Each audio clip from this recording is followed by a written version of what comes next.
Kenapa seseorang harus melakukan mandi junub? Yang pertama, karena bertemunya dua khitan. Iltiqaul khitanaini. Pokoknya ketemu. Nah, kuncinya di situ. Apa? Pokoknya ketemu. Mau nggak ngapa-ngapain dong, Neng? Kan saya nggak ngapa-ngapain, Neng.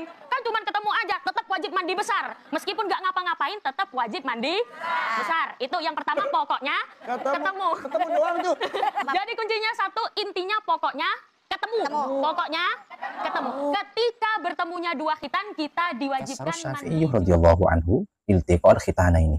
Imam Syafi'i radhiyallahu an telah menjelaskan, telah menafsirkan makna daripada iltiqa'ul khitanaini, bertemunya dua khitan. Faqala, beliau berkata, al-muradu bihi tahad.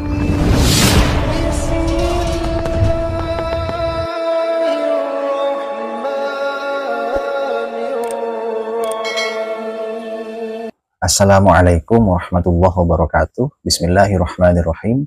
Alhamdulillahirabbil alamin. Allahumma shalli wa sallim ala sayyidina Muhammadin wa ala alihi wa sahbihi ajma'in. Bersyukur kepada Allah Subhanahu wa taala, pada kesempatan ini kita bisa berjumpa kembali di channel yang sangat sederhana ini. Namun harapannya walaupun channel ini sangat sederhana, mudah-mudahan tetap bisa memberikan manfaat. Amin ya rabbal alamin. Teman-teman sekalian mengomentari atau menanggapi pernyataan yang sangat tegas dari Ening tadi terkait dengan salah satu perkara yang mewajibkan mandi besar. Beliau menyatakan bahwa dengan sekedar bertemunya dua khitan, yakni khitannya laki dan khitannya perempuan, itu sudah mewajibkan mandi besar. Hanya sekedar bertemu saja, tidak lebih dari itu.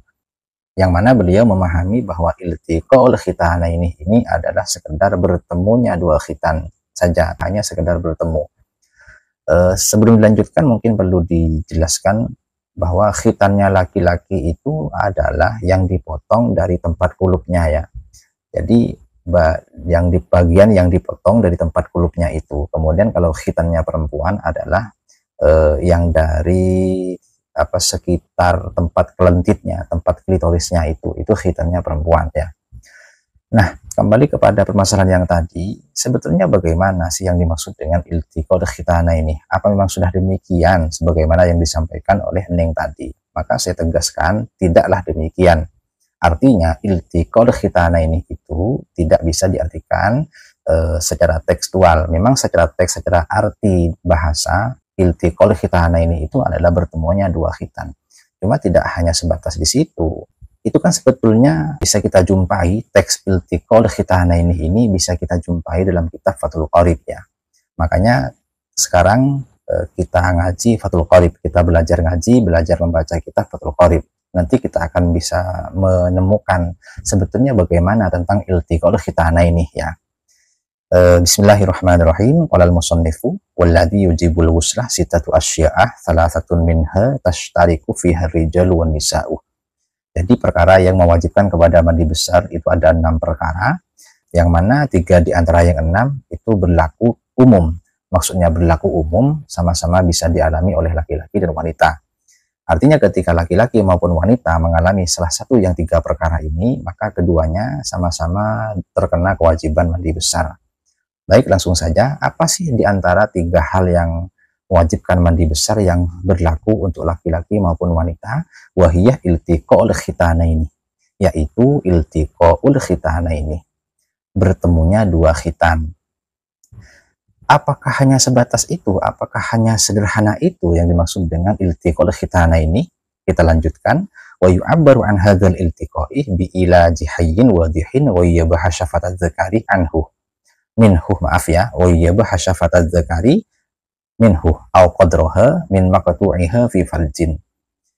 Jadi yang dimaksud dengan iltiqa'ul khitana ini ialah memasukkannya seorang laki-laki pada ujung zakarnya atau seukuran ujung zakar bagi laki-laki yang zakarnya terputus, dimasukkan kemana? Ke dalam lubang kemaluan atau ke dalam farji.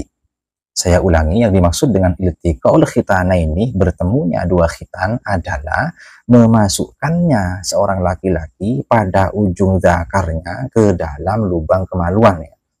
Kalau kita sederhanakan lagi, masuknya ujung zakar ke dalam lubang kemaluan atau ke dalam farji.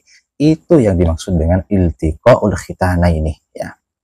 Kemudian ketentuan ini kan kewajiban adus ketika terjadi iltiqa'ul khitanaini ini ialah sebetulnya berdasarkan pada hadis Rasulullah Shallallahu Alaihi Wasallam yang berbunyi idzal taqal khitanani faqad wajibal wuslu. Ketika dua khitan bertemu maka wajib mandi besar. Kita bisa membaca penjelasan daripada hadis ini.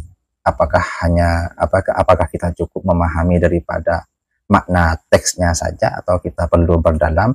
Wajib memperdalam. Wajib kita menengok bagaimana komentarnya ulama. Kita bisa melihatnya syarah atau penjelasan daripada hadis ini salah satunya di kitab Hasyiah At-Tirmizi atau Mauhibah Dzil-Fadl. Saya bacakan bismillahirrahmanirrahim. Fassara Syafi'i radhiyallahu anhu iltiqa'ul khitanaini. Imam Syafi'i radhiyallahu an telah menjelaskan, telah menafsirkan makna daripada iltiqa'ul khitanaini, bertemunya dua khitan. Faqala, beliau berkata, al-maradu bihi tahadihima. Jadi yang dimaksud dengan iltiqa'ul khitanani dalam hadis tadi yang dibacakan tadi ialah posisi sejajar atas bawah. Jadi keduanya dalam posisi sejajar atas bawah. Maka kalau kita baca hadis yang tadi, idzal taqal khitanani faqad wajibal wuslu. Ketika keduanya, maksudnya khitannya laki-laki dan khitannya perempuan dalam posisi sejajar atas bawah, maka wajib mandi besar. Ya. La tadammuhuma, bukan yang dimaksud adalah bertemunya kedua khitan tersebut dengan saling berhadapan. Jadi yang dimaksud bukan seperti itu, bukan bertemu saling berhadapan, akan tetapi sejajar atas bawah. Ya. Fa inna tadammah ghairu mumkinin, karena bertemu secara saling berhadapan kedua khitan ini tidak mungkin, ya, tidak mungkin. Karena begini, karena li'anna madkhalad dzakari fi asfal farjih. Karena tempat masuknya dzakar itu ada di bagian paling bawahnya farji. Ada di bagian paling bawahnya farjinya perempuan.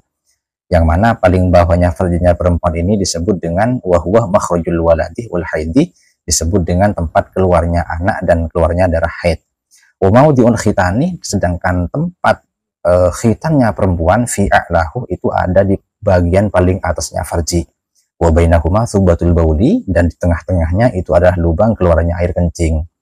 Nah, jadi intinya posisi tempat masuknya dzakar di dalam farjinya perempuan itu posisinya ada di paling bawahnya farjinya perempuan. Kemudian adapun tempat khitannya perempuan itu ada di paling atasnya farjinya perempuan. Adapun di tengah-tengahnya itu lubangnya air kencing. Nah, kita lanjutkan. Wasyafrul mar'ati yuhitonu bihima jami'an. Kemudian dua bibirnya farji perempuan, ya, kedua bibirnya farjinya perempuan ini meliputi tempatnya khitannya perempuan yang tadi dikatakan ada di paling atasnya farji, dan juga meliputi tempat masuknya dzakar yang tadi dikatakan ada di paling bawahnya farji. Ya, jadi baik itu tempat masuknya dzakar ataupun tempatnya khitannya perempuan itu sama-sama diliputi dikelilingi oleh bibir, ya, bibirnya farji maksudnya begitu, ya. Nah, kita lanjutkan. Wa idza kana kadzalika, karena tempatnya khitannya perempuan dan tempatnya masuknya dzakar itu dikelilingi oleh dua bibir, ya, karena tadammuh muta'adziron, sehingga tidaklah mungkin terjadi pertemuan saling berhadapan antara dua khitan, antara khitannya laki-laki dan khitannya perempuan. Jadi kalau bertemu berhadapan itu tidak mungkin, itu tidak bisa terjadi karena sudah dihalangi oleh dua bibir tadi. Maka yang dimaksud dengan iltaqo al-khitanani itu adalah sejajar atas bawah. Bagaimana bisa terjadi sejajar atas bawah? Tidak ada cara lain kecuali dengan masuknya ujung hasyafah, dengan masuknya ujungnya dzakar ke dalam lubang farji. Ketika sudah terjadi masuknya ujung dzakar ke dalam farji, maka di situ akan terjadi kesejajaran antara khitannya perempuan dan khitannya laki-laki sejajar atas bawah. Itu yang dimaksud, ya.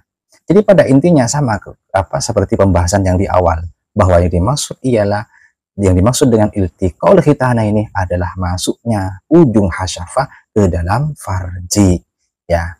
Itu yang dimaksud dengan bertemunya dua khitan. Jadi sejajar atas bawah, bukan bertemu saling berhadapan, tidak. Nah, sejajar atas bawah ini, sejajar atas bawah antara khitan laki-laki dan khitan perempuan, ini bisa terjadi ketika ujung dzakar ini dimasukkan ke dalam farji. Jadi begitu yang dimaksud ya. Jadi apa namanya, mungkin penjelasan ini bisa menyempurnakan apa yang sudah dinyatakan oleh beliau. Saya tidak mau menjelek-jelekan beliau ya. Mungkin karena pada waktu itu kajian-kajian singkat sehingga penjelasan beliau menjadi ya singkat begitu. Pokoknya intinya saya tidak mau jelek-jelekan, hanya mau menyempurnakan saja berdasarkan ibarat yang saya miliki ya. Jadi pada intinya yang dimaksud dengan iltiqaul khitana ini, bertemunya dua khitan, itu yang dimaksud adalah masuknya ujung hasyafah ke dalam farji, ke dalam lubang kemaluan ya, bukan sekedar bertemu ya. Mudah-mudahan bermanfaat. Wallahu a'lam bishawab.